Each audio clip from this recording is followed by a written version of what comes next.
আমার চাচা শ্বশুর ছিল, সে আমার অনেক পুরোনো প্রথম আমার স্বামী দিয়েছে, আবার আর কি প্রথম একবার ইয়ে করছে, আমি পুরো সাইড দিয়েছিলাম।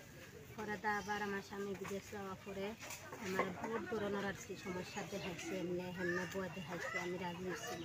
পরে একদিন কারাগ করে আমার শ্বশুর শাশুড়ি তাকে আমরা দুই বাড়ি, নতুন বাড়ি তাকে শ্বশুর শাশুড়ি আর পুরান বাড়ি আমরা থাকি।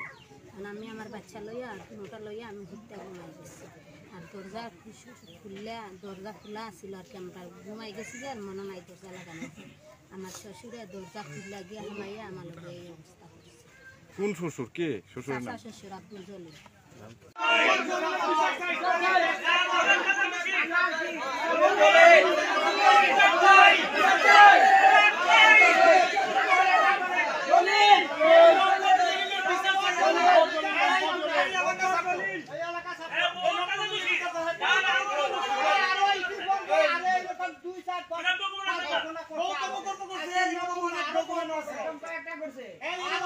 এই দোষীকারী বিচারটা এমন বিচারটা হইতো যে আর দেশও মা বোন জানি এইরকম আর নির্যাতন যেভাবে না হয়, এইভাবে আমি এই মিডিয়ার গেছে, এই দেশের গেছে, এই সমাজের গেছে আমি বিচারটা চাই।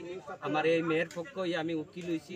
আমি বাংলা টিভি সমাচার সাংবাদিকদের ভাইদেরকে আমি আমার পক্ষ থেকে ধন্যবাদ জানাচ্ছি। আজকে আমাদের জগদাগর ইউনিয়নের 3 নম্বর ওয়ার্ড, আমি সাবেক মেম্বার মোহাম্মদ ফারুক মিয়া। আজকে যে আব্দুল জলিল যে একটা কুকর্ম করেছে, সে ইতিপূর্বেও আমার মেম্বারে আমলে 2টা ঘটনা করেছিল, এবং আজকে যে ঘটনা হয়েছে মোহাম্মদ আব্দুল কুদ্দুসের 2য় নম্বর ছেলে সাজু আহমেদের স্ত্রীর সাথে তাদের সম্পর্কে চাচা শ্বশুর এবং ভাতিজা বউ হয়।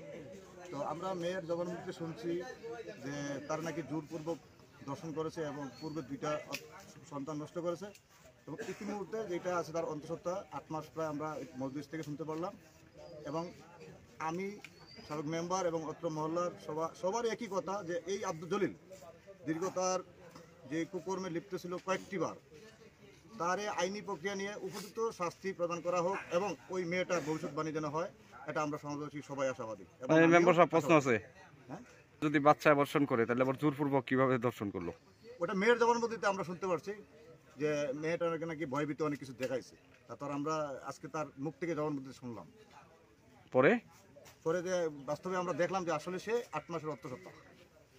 এখন কি বিচার চান?